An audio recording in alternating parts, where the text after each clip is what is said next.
Saluto Alessio Morosin, candidato presidente, anche se noi abbiamo scritto governatore, gli piace di più la parola presidente, di Indipendenza Veneta. Buonasera Morosin, ben ritrovato, grazie per essere qui con noi. Morosin, ci siamo già visti, ma sì. 140 caratteri, quindi proprio una battuta. Perché in campo, in questo momento in cui insomma... Indipendenza Veneta? Ma credo noi ce l'abbiamo nella ragione sociale, lo dice il nome, Indipendenza Veneta. Noi abbiamo un solo progetto in questa fase, che è un progetto di attuazione della democrazia e quindi di necessità di interpellare i cittadini sul tema dell'indipendenza. Vogliamo che si eserciti questo atto di libertà. Quindi una mission, questa è la mission. Far votare i veneti sul tema dell'indipendenza, anche perché i sondaggi dicono che il 57% dei veneti, se fossero chiamati a rispondere alla domanda vuoi che il Veneto diventi una repubblica indipendente e sovrana, voterebbero sì, e quindi bisogna farli votare.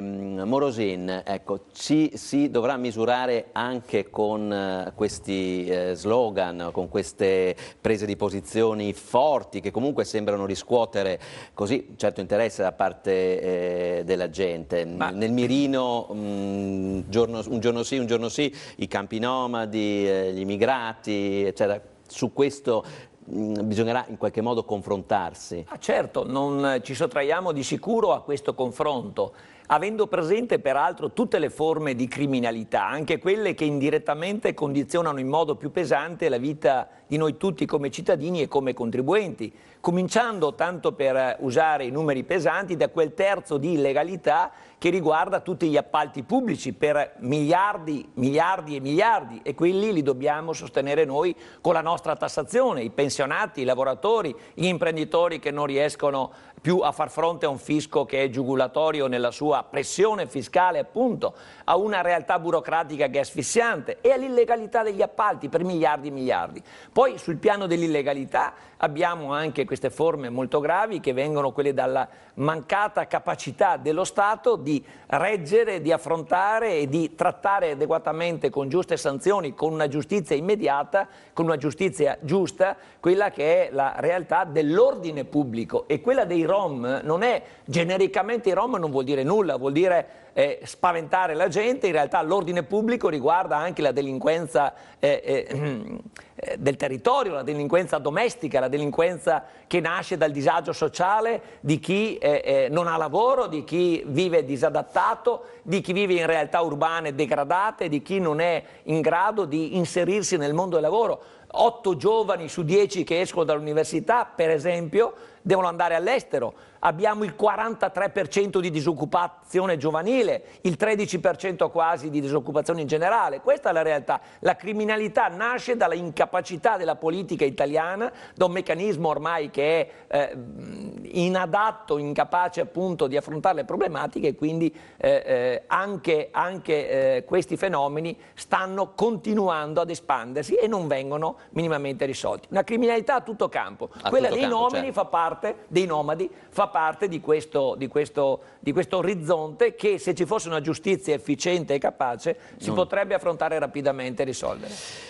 Morosin giustamente puntualizzava, sì, gli diamo 6 mesi di tempo per mettersi a posto, per andare via, per trovarsi una casa, e ci teneva a sottolinearlo. Morosin. No, semplicemente per dire che probabilmente è solo una battuta che ha creato dibattito e attenzione, ma sapeva che era inconsistente, anche perché le soluzioni ci sono, ed è quello del rispetto della legalità, che vale per tutti, vale per i cittadini storicamente residenti, vale per i nomadi, vale per chiunque transita anche occasionalmente per turismo, per studio, per lavoro in questo territorio. È la legalità che manca. È inutile prendere un problema e esaltarlo in modo strumentale, toccando la pancia. Cosa vuol dire i Rom? Io sono contro tutti quelli che violano la legge, che sono nell'illegalità, che vivono di delinquenza e di criminalità. Il preavviso di 6 mesi mi fa sorridere, cioè cosa vuol dire? In Italia poi i preavvisi, noi sappiamo che tutto quello che è provvisorio diventa definitivo. Certo. Nel mondo della scuola abbiamo i precari, insegnanti a 60 anni vanno, entro di ruolo dopo 14 anni, vanno in pensione, le riforme sperimentali, provvisorie durano decenni, quindi il preavviso di 6 mesi veramente mi fa sorridere. Senta Morosin, un secondo solo, stavamo parlando anche della Lega, no? Io voglio parlare di indipendenza Indipendenza Veneta, non della Lega. Certamente, però... il passato mi vuol far parlare, io voglio parlare del futuro. L'indipendenza Veneta è il lei è futuro. stato un leghista, però le chiedo... Io sono stato della Liga Veneta. È stato della Liga Veneta? Ecco. E anche della Lega Nord? No, lei non sa sì. l'aneddoto, glielo racconto. Io il primo giorno... Dopo mi faccia fare la domanda. Sì, il primo giorno che sono entrato in Consiglio regionale mi trovo scritto nel gruppo Lega Nord-Liga Veneta. Lei chiede a Giampaolo Gobbo, che eravamo allora il mio capogruppo, dico Paolo scusa, se vuoi che io entri rovesci intanto i fattori. Liga Veneta-, se vuoi Lega Nord, se la dimentichi è meglio. Io sono entrato con questo spirito e con questo spirito c'è stata la rottura nel 1998 perché proprio la Lega di Milano, guarda caso, si oppose a quella che era l'avvio della procedura dell'autodeterminazione grazie alla risoluzione 42 che io feci approvare nell'aprile 98. Come vedi i tempi ritornano, Vico insegna. In qualche modo mi ha già risposto alla domanda che le sto per fare. Insomma, si era ipotizzato anche un'ipotesi di accordo, no, tra Indipendenza Veneta e Lega Nord, ma se si chiama Lega Nord lei non ci può stare. No, chiariamo, questa è una domanda molto importante, chiariamo moltissimo. Indipendenza Veneta ha come obiettivo quello di consentire ai veneti di esercitare la loro libertà di pensiero sul tema dell'indipendenza e noi ci batteremo sul diritto di voto, quindi difendiamo anche chi vuol votare no, oltre che chi, come io spero, vuol votare sì. Il problema è che noi siamo aperti a chiunque, onde evitare dubbi, lo ripetiamo. Ma è la Lega che sembra non essere aperta. No, la Lega ha paura di un decisionismo, di una serietà, di una credibilità che noi abbiamo costruito intorno a noi come diciamo, biglietto da visita del nostro progetto. Forse a Salvini un partito che si chiama Indipendenza Veneta, Salvini che adesso sta guardando all'Italia. Adesso è Noi Sud, Salvini, quella roba allora là. Forse può essere un po' stretta. Direi di sì. Comunque raccogliamo grande rispetto. Adesso loro raccolgono anche dei sondaggi che ci dicono che siamo una realtà decisiva e concorriamo alla pari, anche se qui non ci sono, ci saranno nel prossimo salotto, concorriamo alla pari. Lei pensi che noi abbiamo creato un gruppo di studio di esperti per analizzare la situazione, i sondaggi e valutare la realtà attualmente, per orientare anche la nostra campagna elettorale e vedere se c'è da assumere qualche iniziativa. Di quel 57% di voti a favore dell'indipendenza in caso di referendum sul referendum, gli esperti dicono che abbiamo la potenzialità di drenarne in partenza 1 su 3. Se va male 1 su 4, vuol dire partire da un 15%, 10-15% di consenso. Non è uno scherzo. Questo lo dicono i sondaggi, no? Gli esperti. Lo dicono gli esperti. E non è uno scherzo. Il buon senso, dice lei, e ai nostri telespettatori che non sono sciocchi, anche se Vespa ci lascia fuori, non a caso ci ha lasciato fuori. E devo dare atto a Luca Zaia, gli faccio un assist, che in trasmissione... Una lisciata, dai, non si sa mai. No, lisciate mai io, figurati, con la caparbietà e il senso che ho io della mia serietà non faccio mai lisciate a nessuno, io dico schiettamente quello che penso, però devo dare atto che nel corso della trasmissione di Porta a Porta, dove mi hanno volutamente escluso perché non si doveva parlare di indipendenza, dove ci hanno escluso, chiedo scusa, è successo, non vorrei commettere io una... Ecco. È successo quando sono arrivati i sondaggi ed è arrivato ad altri 2,5 o 3%, e correttamente Luca Zaia ha detto no, guardate che i nostri sono diversi, quel 10% che avete attribuito in più sopra è là e quel 10% più 2 è quello che noi rappresentiamo. Lo dico con umiltà, lo dico con grande senso di responsabilità, ma è anche logico, è buon senso. Se i sondaggi diamanti dicono che su un referendum ipotetico sull'indipendenza, ripeto, il 57% dei veneti voterebbe per il sì, possibile che noi siamo Indipendenza Veneta, che ci battiamo con unico obiettivo, quello di far votare i veneti, quindi il diritto di voto, su questo tema non raccogliamo 1 su 3 di questi elettori potenziali? Certo che sì. Certo che sì, e quindi la nostra è una posizione serissima di cui si stanno accorgendo sempre più in molti. Mi auguro che anche nel corso di questa trasmissione riusciamo a spiegarne le ragioni, la serietà, la credibilità. Noi non abbiamo un nemico in Roma, per esempio. Io amo l'Italia, voglio stupire anche i suoi telespettatori. Pensano che uno che parla di indipendenza sia contro l'Italia perché purtroppo ci siamo abituati, Roma ladrona, poi è finita peggio, no? Tra i diamanti in Tanzania, le lauree false in Albania e tante altre miserie di cui non voglio parlare perché è il passato. Io voglio sorridere e guardare il futuro con un progetto serio. Ecco, noi non abbiamo in Roma un nemico. Il nemico è una burocrazia, uno Stato che non funziona, ma Roma deve essere nelle sue istituzioni l'interlocutore, perché la nostra è la via istituzionale all'indipendenza. Noi abbiamo lanciato una sfida allo Stato, che è una sfida di legalità e di democrazia, che è sempre meno presente nell'attenzione della politica. Lo stesso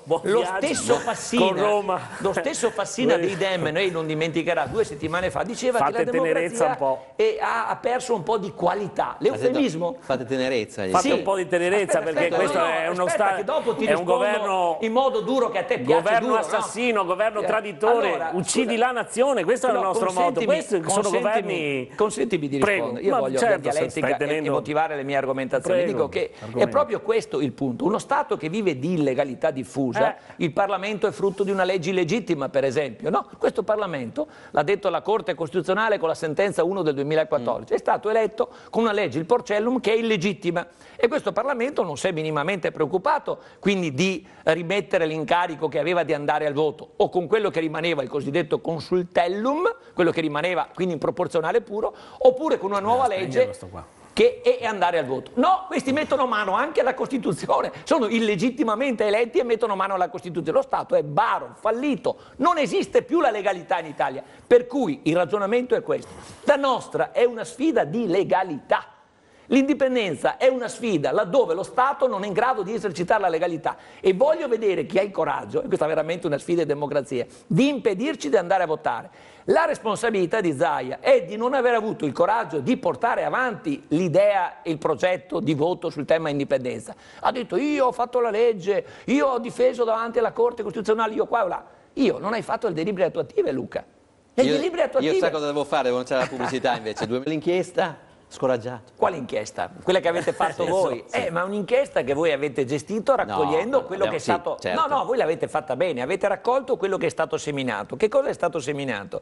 Che oggi la stampa, la televisione parla solo di Zaia, di Moretti e di Tosi, perché c'è stata la scissione. E soprattutto la gente per strada vede manifesti ovunque. Noi non abbiamo trovato, io avevo trovato qualcosa per fare un po' di affissioni nel Veneto, già tutte occupate. Il Veneto è tappezzato di Zaia e di Moretti. Bene, perché noi non ci siamo? Perché non siamo in grado di fare un manifesto? No, il fatto è che loro usano i soldi del finanziamento pubblico dei partiti. Esatto. La gente quando vede il manifesto di Zaia e di Moretti deve dire: quel manifesto l'ho pagato io con le mie tasse, con i soldi che la politica e i partiti a Roma si sono presi per fare il finanziamento pubblico, che dovevano eliminare, ma in realtà è prorogato, guarda caso, detto sottovoce, perché giova a tutti, fino al 2017. E l'ha detto Tosi, quando ha rotto l'ha detto, perché poi la verità, quando c'è il divorzio, in casa viene fuori la verità, no? I panni sporchi vengono lavati in pubblico. Ha detto: sì, dice Zaia, parte con 700.000 euro di finanziamento che viene dato per metà dalla Lega Nord di Milano e per metà dalla Liga Veneta del Veneto.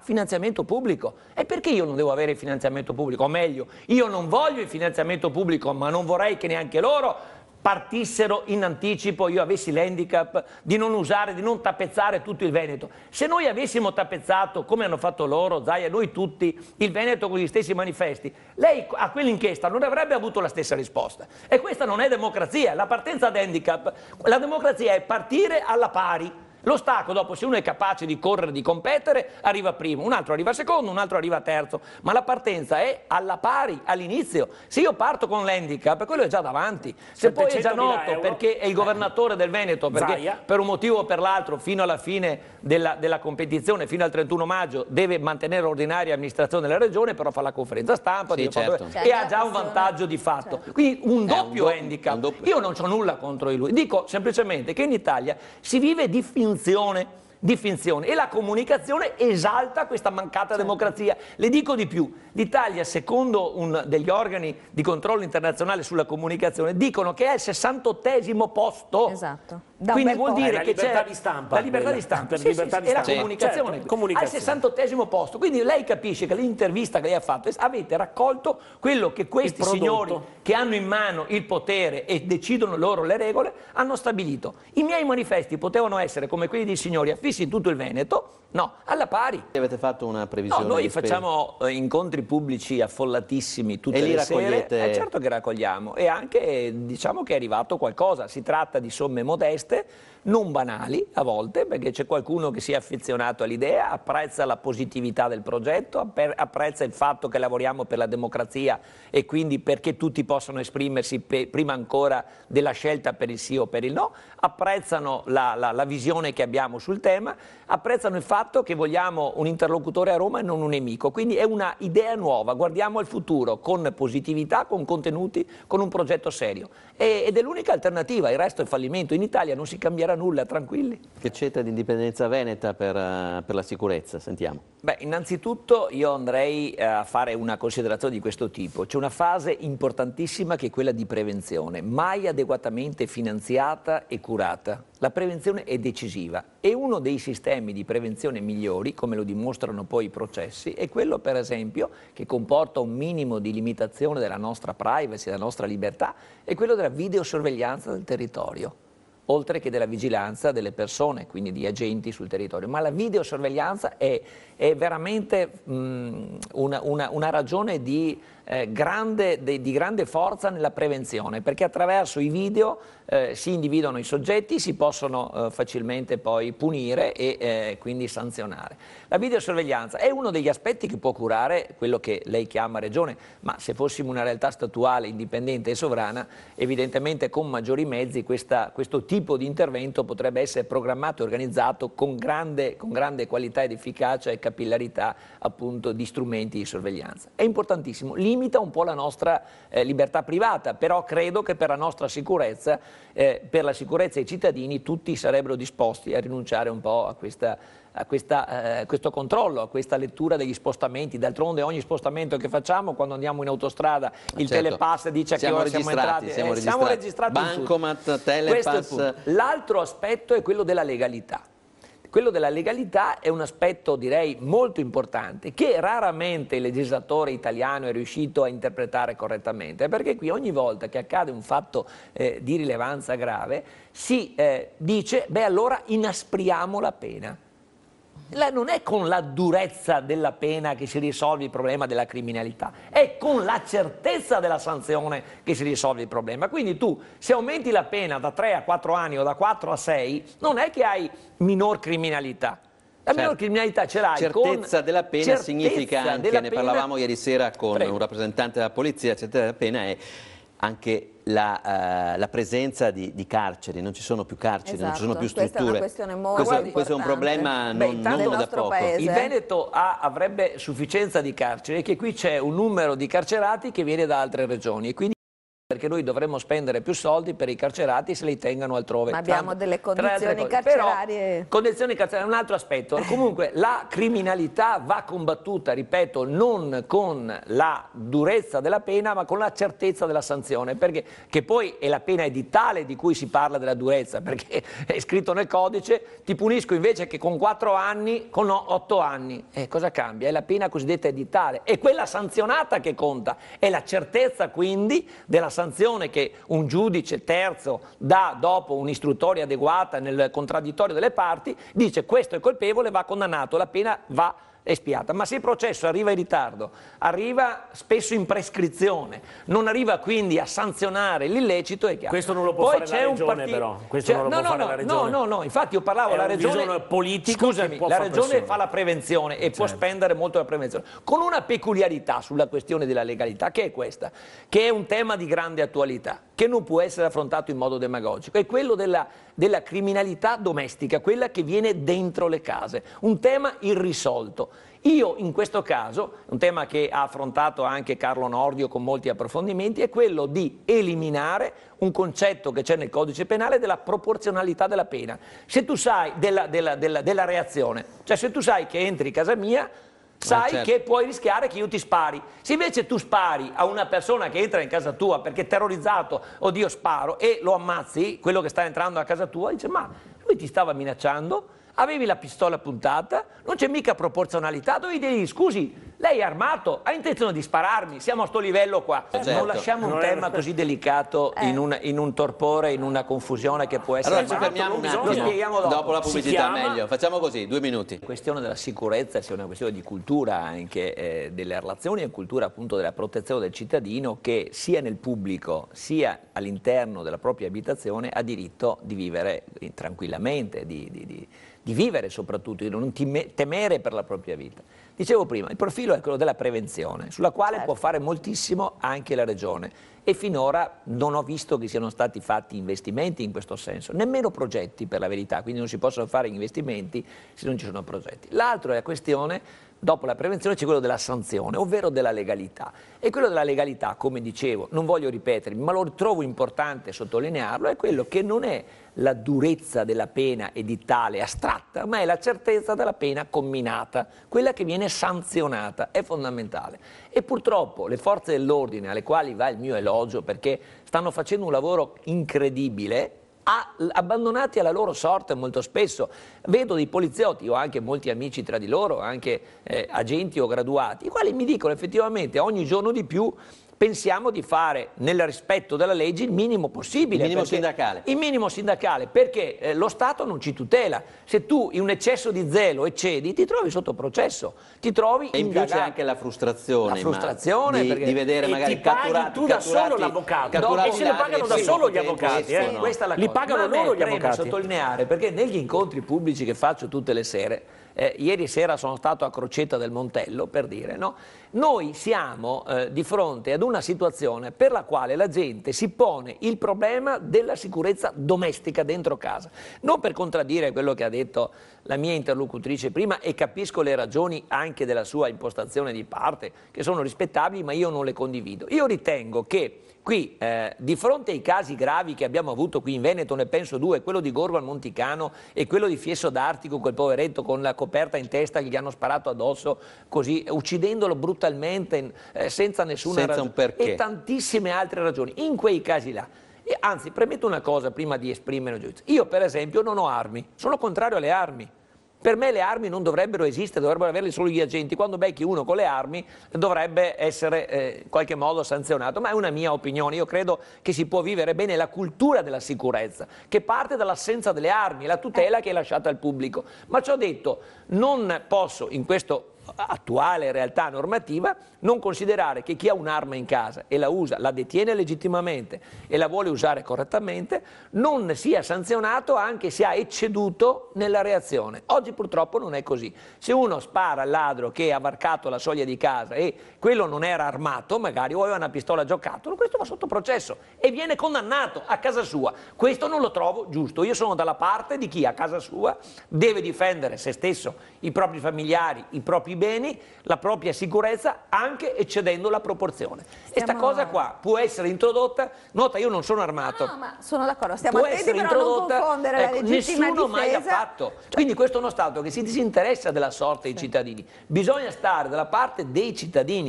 Dentro le mura domestiche, intramenia, come si dice, c'è il diritto di fare quello che si vuole. Se uno varca la soglia di casa mia sa che può rischiare di essere ammazzato. Tutto. Allora, la sua parola chiave, insomma, ce l'ha scritta, no? Ce l'abbiamo scritta qua ed è il nostro unico punto del programma, onde evitare che la gente si sbagli, perché se noi avessimo 10 punti, 5, anche 3, 2, potrebbero creare confusione. Noi ve ne abbiamo preparato uno solo, così non potete sbagliare. O lo condividete o lo avversate. Mi piace però o non mi piace. Però non lo potete ignorare. E qual è questo punto? Quello noi vogliamo che siate voi, i cittadini, ad esprimersi sulla volontà dell'indipendenza, quella che i sondaggi dicono che stabilmente è oltre il 55%, 57% secondo l'ultimo sondaggio, e che può essere realizzata solo attraverso l'esercizio di un atto di democrazia che è il voto, quindi il diritto di voto. Quindi difendiamo non solo chi vuole il sì all'indipendenza, ma anche chi vuole votare no. E il fatto è che lo Stato, guidato da un partito democratico col punto di domanda, non vuole farci votare, non vuole farci esprimere,